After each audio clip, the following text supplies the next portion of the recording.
Hello to all, I am Vishnu. In this video, I am going to talk about how you can study antibiotics in an easy manner. The common mistake that we usually do, in fact, myself had done it, maybe few months back, and how you can get out of that mistake. So, you might be, undergoing training in a hospital where you are dealing with antimicrobial stewardship, or maybe you are already working as an antimicrobial stewardship clinical pharmacist like I do, or whatever it is.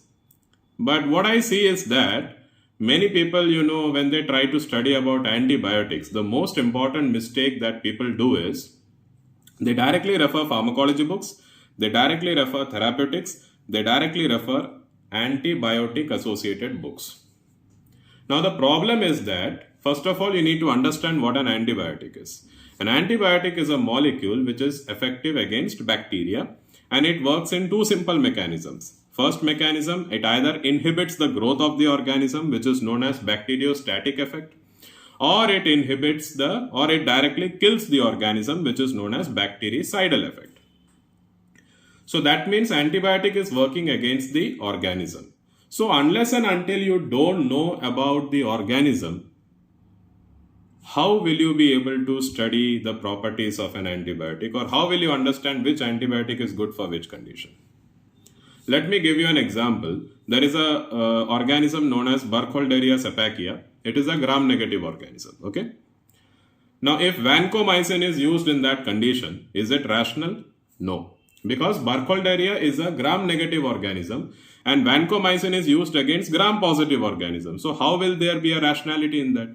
So, unless you know the microbiology of that organism, you will never be able to understand whether an antibiotic is rational or not.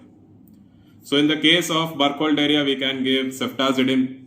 In the case of Burkholderia, we can give meropenem, all those kind of things, because they are all used against gram-negative organisms mainly.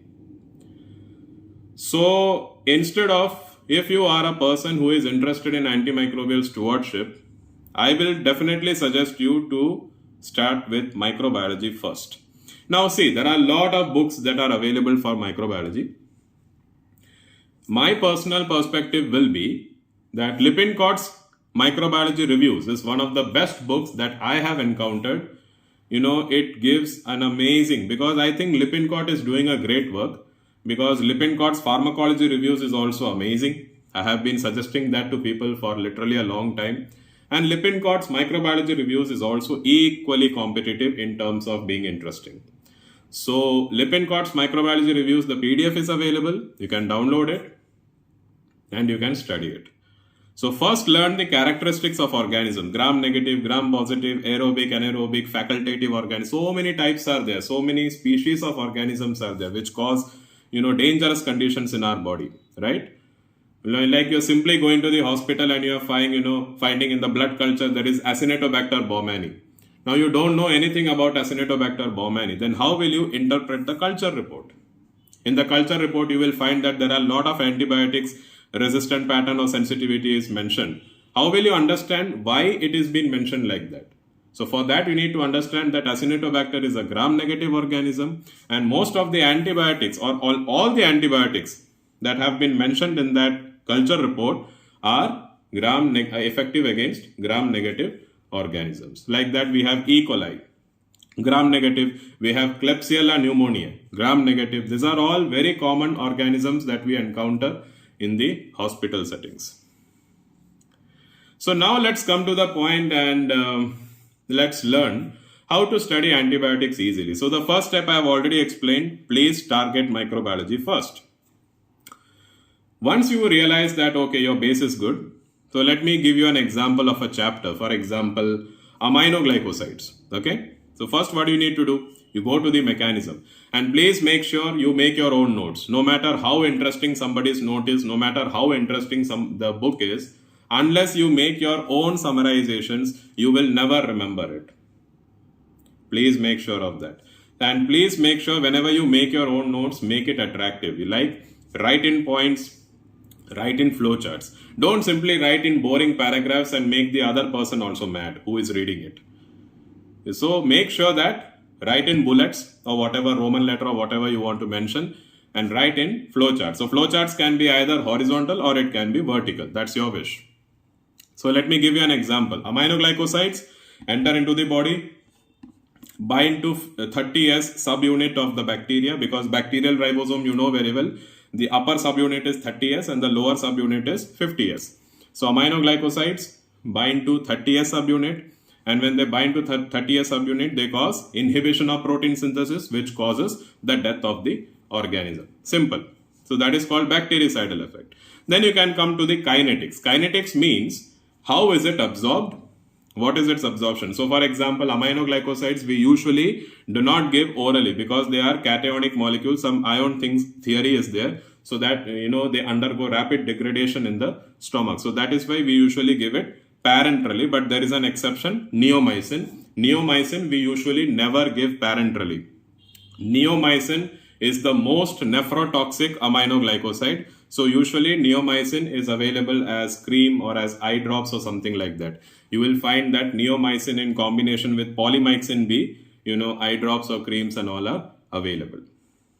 Then you come to the distribution. Distribution, very important. All part of the body where it is getting distributed. And distribution also refers to pregnancy status as well. Like, for example, a female is pregnant, and if that female is being administered aminoglycoside will cross the placental barrier. And that is not good for the fetus, because when the fetus is born, or when the child is born, it can cause ototoxicity to the child.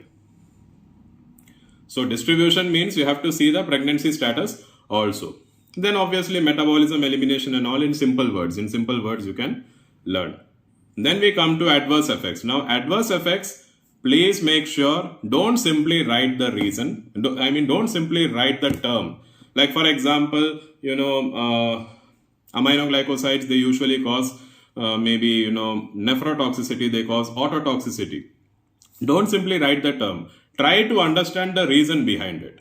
If you don't get it from the book, then just type on Google aminoglycoside and ototoxicity. You will find lot of literatures, and in some of the literatures or websites you will find their hypothesis as in why this molecule causes this problem, right?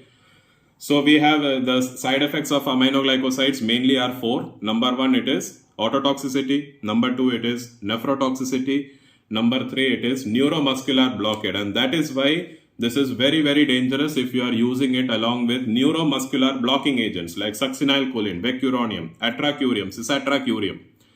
Why? Because they are also neuromuscular blocking agents, and if both are used together, then it can cause, almost like a permanent paralysis kind of condition. So that's a very dangerous interaction. The 4th side effect, it is usually seen with neomycin. Since it is given topically, it can cause rashes. Then you can come to the spectrum of activity. So that is why I said microbiology is important. So there you can learn against which organisms. So aminoglycosides, they are mainly effective against gram-negative organisms. In some conditions, it is effective against gram-positive, but it should not be given alone. It should be given along with another antibiotic which is effective against gram-positive. So that has been seen. And obviously the uses you can mention. And one more point is mechanism of resistance. So mechanism of resistance is very important. Like for example, for aminoglycosides, we have, there is something called efflux pump. Efflux pump means the bacteria possesses a pump, and when the antibiotic tries to enter into the organism, it will pump out. The bacteria will pump that antibiotic out, so it will not work. And that is why amikacin is very, very interesting, because in the case of amikacin, the risk of resistance is very low. It is there, but very low. And one more thing, the last point, please make sure you try to learn about newer antimicrobials in that particular class. Like in aminoglycoside, we have paromomycin, we have plazomycin. So these are newer antimicrobials. And paromomycin, it is very interesting. It is the only aminoglycoside that is used against worms. All the other aminoglycosides are used against bacteria. So this is the way that you need to study antimicrobials. I hope this video is informative for you. See you in the next video. Until then, it's bye.